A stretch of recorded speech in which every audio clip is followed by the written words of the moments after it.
Maddie said the divorce caused her to step in as the other parent for Kenzie. And even before the divorce, Kenzie said that Maddie was like her mom, and Maddie would pour her milk like for her cereal in the mornings. So Maddie gave a story about how Melissa would go to work early a lot of times, and so their dad was home with them. Their dad, Kurt, who was actually on Dance Moms, he was home with them. And he'd be sleeping, just sleeping. And Maddie called her mom and said that the milk was too heavy and that she was trying to make Mackenzie cereal and that their dad wouldn't wake up and get them ready for school to make them breakfast. So Maddie made Mackenzie's breakfast and got Kenzie ready for school and got them both on the bus when she was only 6. This is where I think it gets really sad, and I think this is where we can talk about parentification, and I think this really explains Maddie's perfectionism that we saw on the show, her anxiety. I think this really, stuff like this makes it all make sense. Like, the fact that she was 6 years old having to take care of her baby sister. What? Mind you, Maddie and Mackenzie are not even a full 2 years apart. They're 21 months. Maddie is September 2002. Kenzie is June 2004. They're not even a full 2 months apart. Yet, Maddie's like, I gotta get my sister ready. I gotta get her breakfast. Like, what?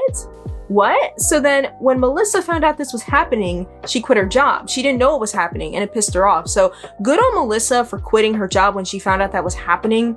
But I just think that that is so sad. Like, you have my mother was there for me. So if you guys don't know, my mom passed away when I was 15. But up until then, my mom was getting me ready for school every morning. I would get myself dressed. She was making me breakfast, making sure I got up to go to the bus, blah, blah, blah, blah. I remember being yelled at because I would always dress up really slow. Like, I was slow in the morning. I would get up, take my time to put on the lotion, the clothes, this, that, and the third. Not to make this about me, but just to say that my mom was there for me all the time.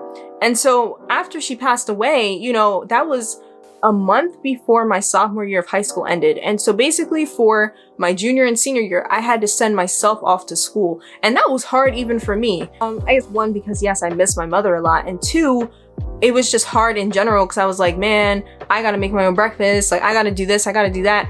It was hard. And so I can't imagine being 6 years old and having to get your little sister ready. Mind you, also, Maddie felt responsible to protect Mackenzie. So I don't think Maddie wanted Kenzie to be in distress. Like, she didn't want Kenzie to start to worry. So Maddie took all of that on at 6.